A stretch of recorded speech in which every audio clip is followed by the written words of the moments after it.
Hello! And just like that, I am finished with Words of Radiance. Um, Immediately, I can tell you, probably my favorite Sanderson book so far, almost certainly. Absolutely blew me away. Uh, Definitely lifted Stormlight Archive into my top 5 series of all time, probably. Which is something that I don't think Mistborn quite manages to crack, but Stormlight definitely. Um, so so much has happened here. There is so much to talk about, uh, and I'm not going to talk about a lot of it actually, because the more I've thought about it, the more I've realized that a lot of what happens here is absolutely incredible, but there's nothing I can really say about it except to just point at it and go, that happened! It was awesome! So I'm not going to bother with that. This isn't necessarily a recap. These videos aren't recaps. So if you've read the books, you know how incredible everything that happens in this final stretch of Words of Radiance is. So I'm not going to go over everything in detail, but I am going to talk about the stuff that I have opinions on, both positive and negative. Um, so let's start with Kaladin. I have been torn for several videos now, you've noticed, about the whole El Hokar assassination plot. Um, I suspect that maybe most readers are opposed to Kaladin assassinating El Hokar more firmly early on than I was. Because my first response was like, yeah, I I think that's fair. I think you should probably do that actually. Um and apparently I have more in common with Cal than I thought, because my thoughts on the matter sort of evolved pretty much in perfect lockstep with Kaladin's. Like, the thing that changed my mind was also the thing that changed Cal's mind in the end, which was Elhokar showing that he, despite all the bad stuff he's done, that he is trying and wants to do better, and that sort of gave me hope that he might be trained, improved by his betters, and might be willing to listen to such input in the future. So that was also what changed my mind. Unlike Kaladin, I didn't really care about the whole, oh, Dalinar will be upset element, because, like, tough. Like, sorry, Dalinar, your nephew sucks. But my heart was turned by Elhokar's clear desire to be better. And I don't quite think it's right to kill someone. I mean, I don't. To be clear, I'm not generally a fan of killing people for anything. Like, I don't believe in the death penalty. But within the context of this setting where everyone kills everyone, it's understandable. And we'll talk about the other murder that happens at the end of this book, by the way, a bit later on. Anyway, so yeah, Cal saves Alhokar, and I fully supported it by that point. Um, and also, it turns out that the whole plot to assassinate Alhokar was actually just was actually never about killing Elhokar. Because Graves was working for Teravangian, and his goal was not to actually kill Elhokar, it was to keep Cal away from Dalinar, which is interesting. At least that's how I understood it. Later on, he says something that kind of implies that his goal was to kill Elhokar in order to convert Dalinar to Teravangian's faction somehow. But either way, his goal was to work for Teravangian. Like, he wasn't motivated by the good of Alethkar or whatever, like he implied. So Cal getting his powers, getting his full radiant abilities was awesome.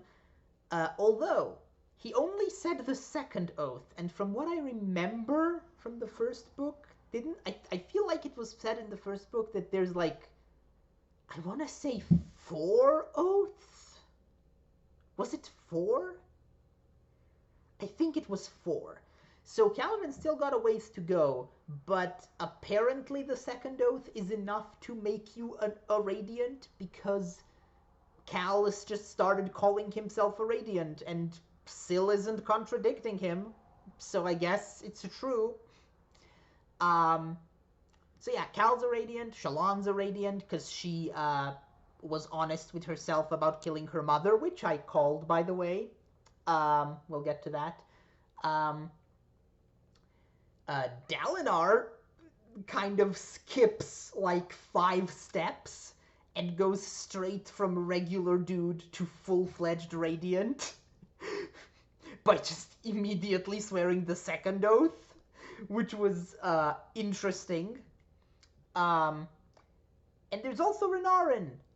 We don't know how far along Renarin is. We only got like the confirmation that he's a Surge Binder. We don't know if his order of Surge Binders has oaths beyond the first, or if he's spoken them or whatever. So we don't really know if he's a proper Radiant, quote unquote. But apparently that doesn't matter to Dalinar, because he's gonna count him anyway. But there's also Lopen, who is apparently a Surge Binder and is going to regrow his arm. That's a lot. What the hell's going on there? He might be a Surge Binder, or he might be getting his powers by proxy from Kaladin, because it's been mentioned that that some of the members of Bridge 4 have been sort of glowing with Stormlight, but I think it was also mentioned that that didn't mean they were necessarily Surge Binders, that they could sort of get some powers by proxy from Kaladin somehow, maybe. I'm sure that'll be that'll expand more in the next book. Man, I'm all over the place here. I feel I haven't talked about the main thing that happens here. Well, I've talked about one of the main things, which is Kaladin becoming a Radiant.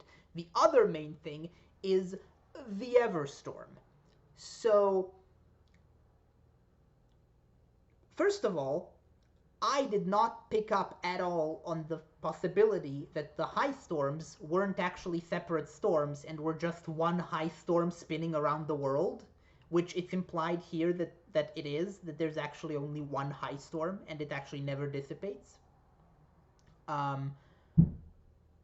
Which is interesting. It essentially, it's kind of like the Eye of Jupiter, like the big storm on Jupiter, I guess. Anyway, now there's the Everstorm, and it's going in the opposite way, the opposite direction, which means it'll hit the continent west to east, which is obviously going to be bad for a lot of people, because everything on the continent is built to protect from storms specifically from the east. But it's going to be really, really, really bad for Shinovar. I expect that the next book is going to open with basically the complete destruction of the nation of Shinovar. Because Shinovar's whole thing is that they have zero protection from storms because they're used to being protected by the mountains from the east. And so they aren't even prepared for a regular high storm if it were to hit them, let alone one coming from the wrong direction. So when the Everstorm hits Shinovar, which should be in like a couple of days from the end of this book, because the speed at which the plot is happening is very fast. Yeah, Shinovar's just gone, basically, I think, in a couple of days. The other thing that the Everstorm does, apparently, is it's going to turn Parshmen into Voidbringers, which is interesting, primarily because it's also just going to happen to every parshman on the planet within a couple of days. Like, it's not like, from what I've understood, it's not like the storm is only gonna randomly transform some parshman. It transforms any parshman it comes across, which means since it crosses the entire continent, it's just gonna turn all of them immediately. So that's gonna be a real issue in the next book. I do hope they find a way around that doesn't involve killing the Parshmen. I do hope they find a way to protect the Parshmen and allow some of the Parshmen and the Parshendi to actually side against Odium, because clearly there is a large number of Parshendi, or at least there was, who weren't super into the idea of Odium being in power, as evidenced by the fact that they originally killed Gavilar specifically to prevent that. So I'm still, like, if it turns out that the Parshendi as a whole are just gonna be bad guys in this story, I am gonna be disappointed by that. Like, that's gonna kind of suck. But I'm hopeful and optimistic that Sanderson is going to put a little bit more nuance into that.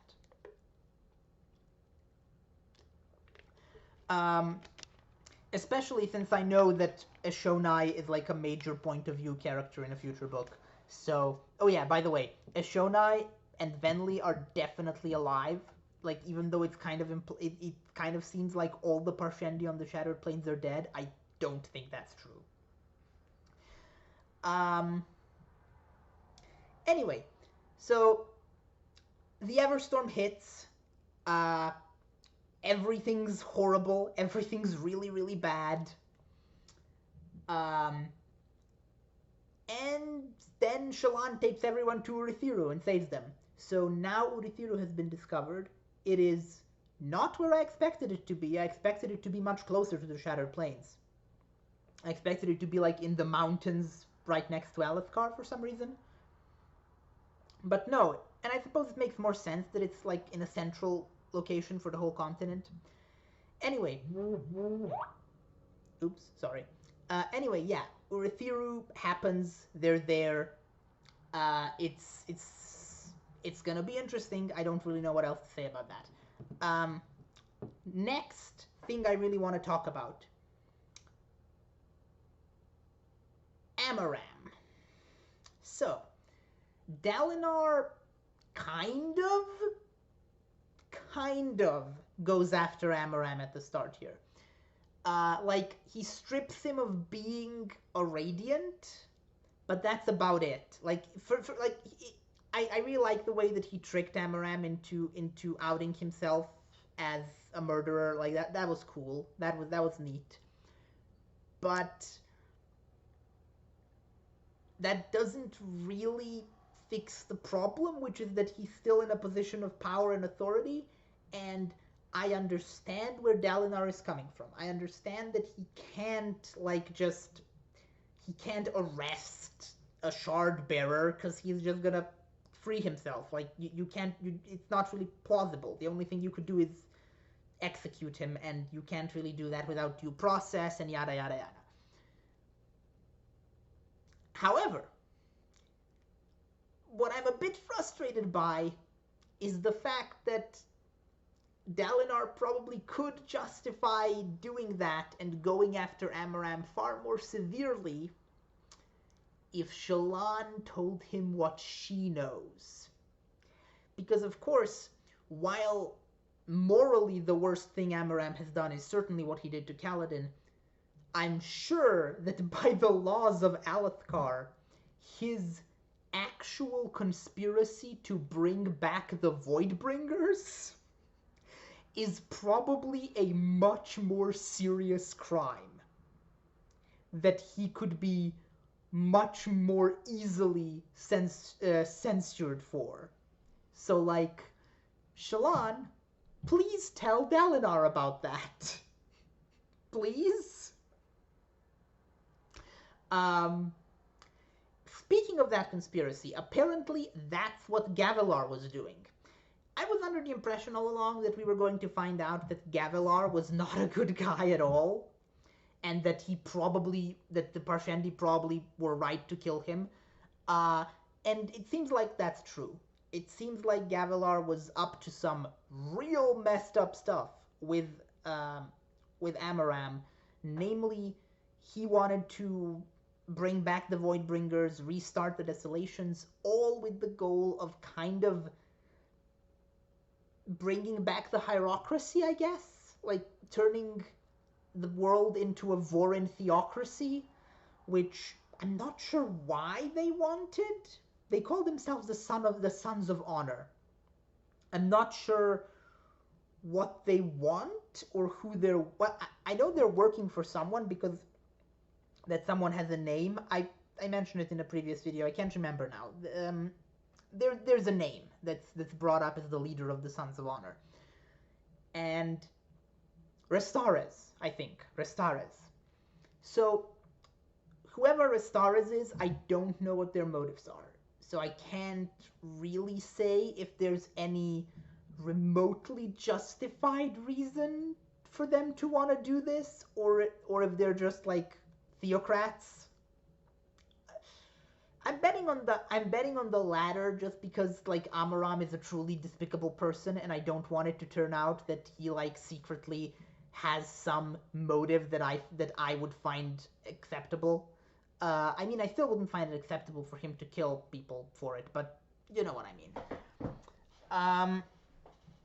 So yeah, Amaram is still on the loose, unfortunately, because Shallan won't say the thing to Dalinar. Shallan, come on. So Amaram is still free, he's coming to Rithiru, and he's got the Herald with him, Talonel. Which segues us somewhat awkwardly to the other thing I want to talk about, which is Talonel's sword. So, I was under the impression that Talonel's sword, him being a herald, was an honor blade, and that's the sword that Dalinar now has and used to trick Amaram without knowing that it's an honor blade. However, apparently I was wrong, because we know from Kaladin being able to wield Seth's sword, we know that honor blades don't have the effect on surge binders that regular shard blades have, where if you're holding it, you hear screaming in your head. And the moment Dalinar becomes a surge binder at the end, when he bonds with the Stormfather, he has to drop the sword because it starts screaming at him. And like, that means it's just a regular shard blade, I guess? So I guess we've got another missing honor blade. So there's actually two honor blades unaccounted for, because there's one that Seth has. There's 7 apparently in Shinovar, and there's apparently 2 that are missing. Now, we do get a hint at where one of those might be at the end, because it turns out, as Seth discovers at the end, that there is in fact another herald still around, aside from Talonel. And that herald is actually Darkness from Lift's chapter. And Darkness introduces himself as the leader of the Skybreakers. Now, the Skybreakers are a faction of the Knights Radiant, so they're a kind of surge binder. Like, they all have very specific powers, which I still don't know the exact nature of, but clearly Darkness, or Nalan, as it turns out, is their herald. Now, I'm kind of confused by this, because I was under the impression at the beginning of the first book that all of the heralds except Talonel gave up their powers and their honor blades and essentially just became regular people and presumably just then went on to live and die like regular humans. But apparently not. Apparently, at least one of them is still around. Maybe the others are as well. But we don't know if Nalan has his honor blade. Because what he does have is something much, much more interesting. Because what Nalan has as a weapon is Nightblood from Warbreaker. Holy shit. That was one of those moments that, like, absolutely, like, I had to put the book down and, like, be like, what the hell just happened when that particular reveal dropped. Yeah, I don't know what to make of that yet, so I'm not going to talk about it too much. I'm just acknowledging that it happened, and we all need to deal with that now. Nightblood is on the wrong planet, apparently. Anyway,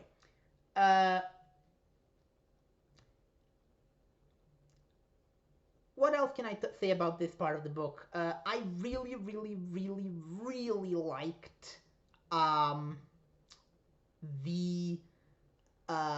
basically everything with High Prince Sebarial in here. He continues to cement himself as one of my favorite characters. He is absolutely iconic. Him and his mistress sitting under a tarp, literally as the apocalypse happens around them and the land itself is destroyed in every direction, and they're just sitting under a tarp, him sipping wine and his wife reading a novel. His mistress, rather. Mwah. Perfect scene. Love them. Absolute absurdity.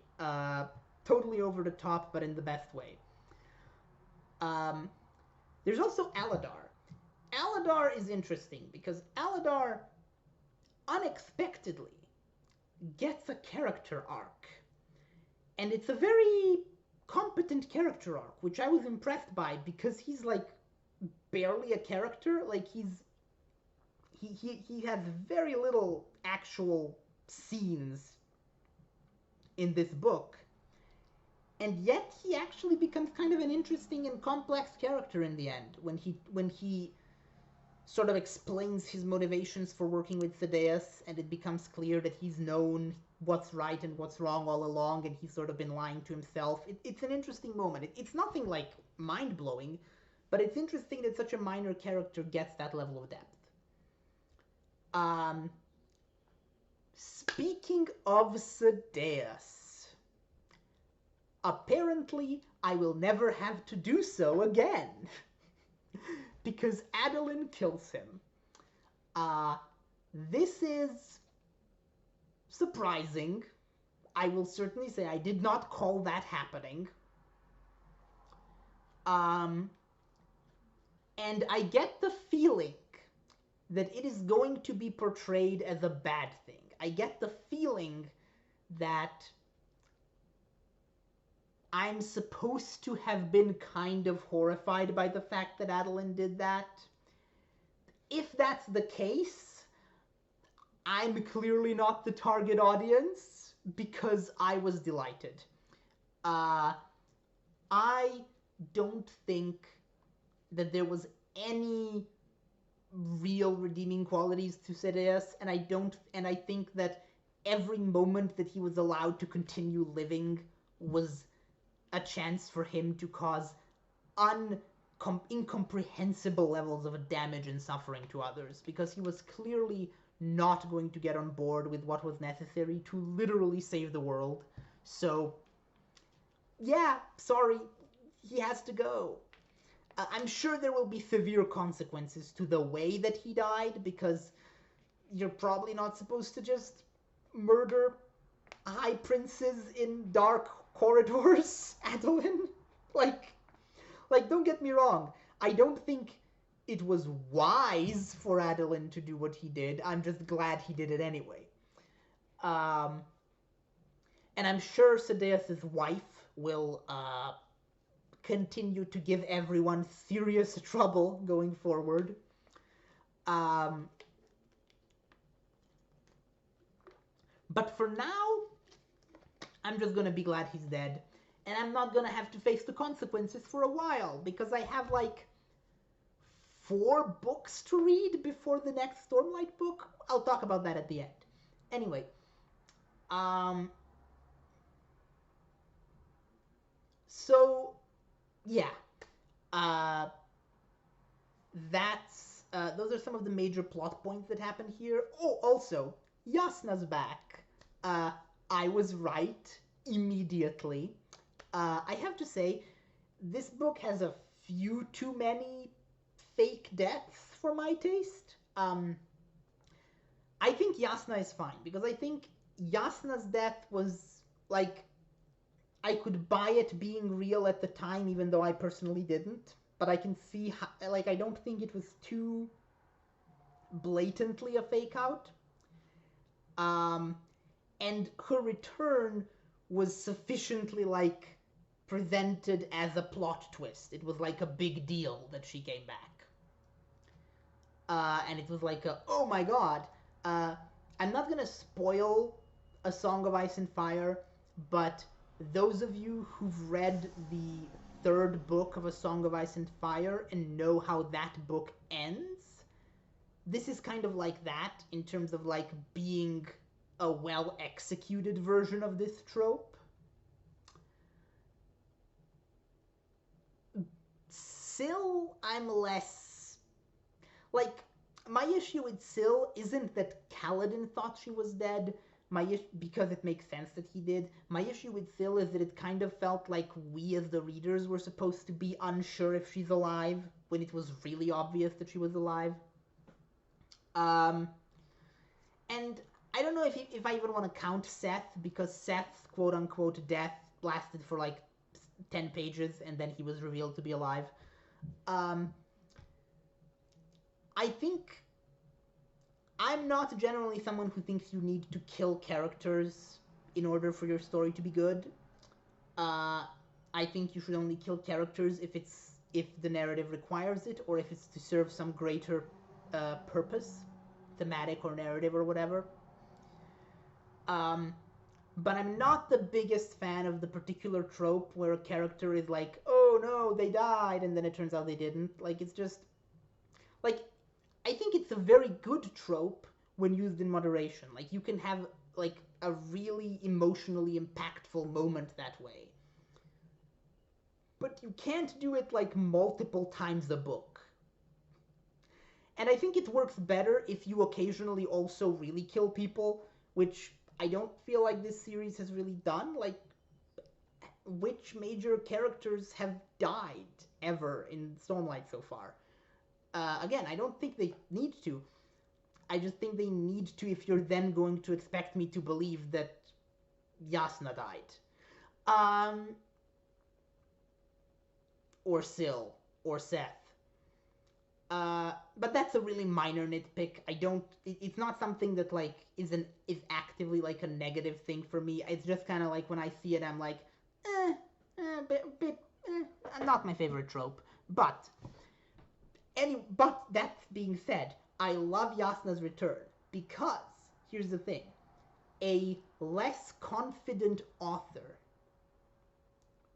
would have ended the book with her return, in the sense that the book would have ended on the reveal of her return. Like, the moment she appears in front of Hoyd, the book would have been like, and it was Yasna, dun dun dun, end of book.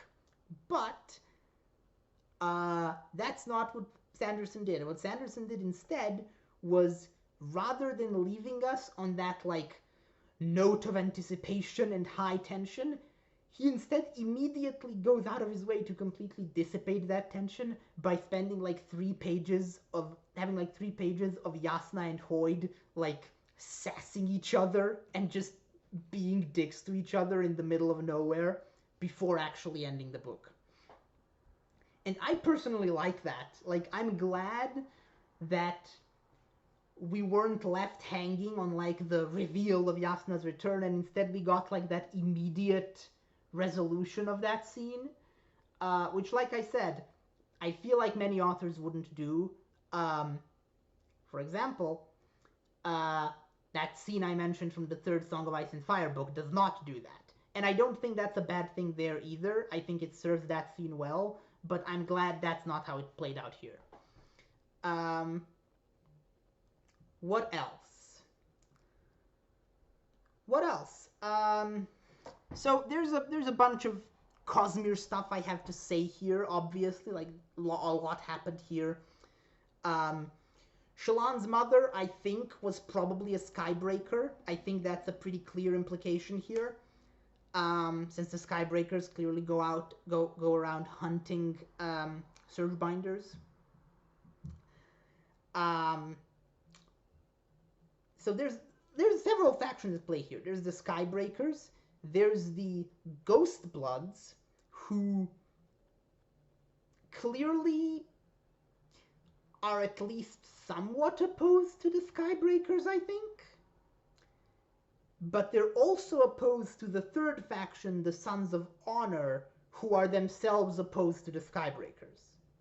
Like, there's at least these three factions in addition to Teravangian's faction. So there's at least four, like, secret society type factions at play in Roshar right now, who all have like mutually exclusive goals. And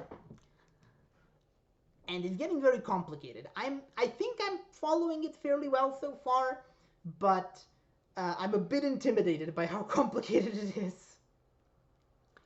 What else happened here? So we got the confirmation from was it the Stormfather who said it?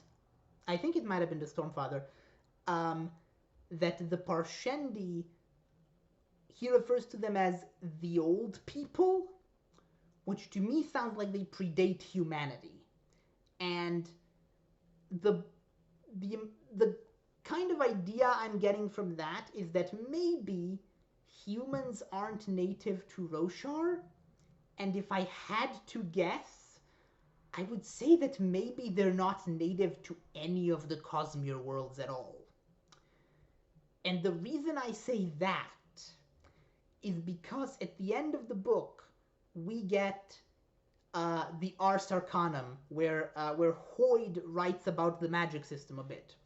And he says about light weaving, about Shallan's powers, he says, and I quote, "In many ways, this is the most similar ability to the original Yolish variant, which excites me." To the what now? Now, this is a huge reach based on just this one sentence, and the old people reference, but the sort of narrative that formed in my head immediately is that Hoyd and Mraiz and Iatil and all these people who are clearly not native to Roshar, who show up in this book, that there was originally a world called, I don't know, Yol? Something that when turned into an adjective becomes Yolish. Anyway, I'll call it Yol for now. I'm sure that's not what it's called, but Yol. And on this world, tentatively titled Yol, that's where humans might be from, I think. And then a group of humans from that world gained sort of godlike powers and spread out across the universe to different worlds and sort of took parts of humanity with them. And that's what the gods are, like ruin, preservation, odium, honor, cultivation. Because Hoyd clearly talks about the gods as though they're like just guys he knows. Like he talks about, oh yeah, honor, oh you mean Tanavast, yeah, he took me out for drinks once. Like, it's clear that he views them as sort of, like, clearly at least at some point they were on the same level. or something. I don't know if I'm making much sense, because this is like a very, very, very baseless theory right now, but the vibe I'm getting so far is that humans aren't native to any of the worlds of the Cosmere. Maybe. Maybe. And were instead brought to each of those worlds by their respective gods. Like in Mistborn, it's confirmed that humans on Scadrial were created by preservation and ruin, and that makes me think that they were clearly created based on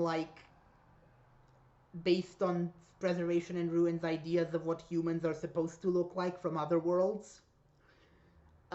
So I think we have like explicit confirmation that humans did not evolve naturally on Scadrial, at least. And now I'm getting the feeling that the whole old people comment about the Barshendi is maybe hinting that the same is true of Roshar.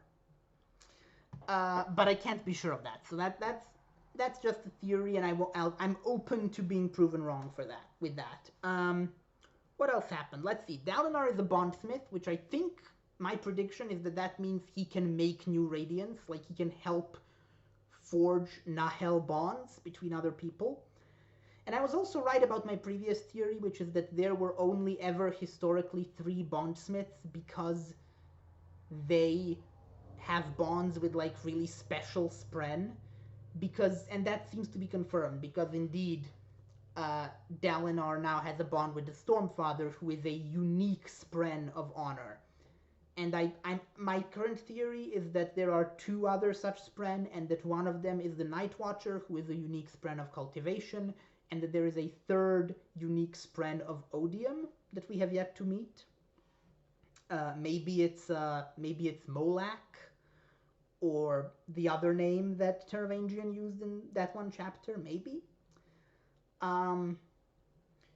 What else? Right, Zahel. Zahel calls Hoid dust in this section, and that pretty much confirms to me that Zahel is, like I predicted, one of the people that Hoid and Raiz and Yatil are all part of, like the world traveling people. And it also, at least to me, implies that Zahel is the person Hoid is communicating with in those little introductory tidbits at the beginning of chapters in both this book and the previous one, where Hoid is trying to convince Zahel that Raiz or Odium is a threat, and Zahel is trying to convince Hoid that what they should do about that is nothing.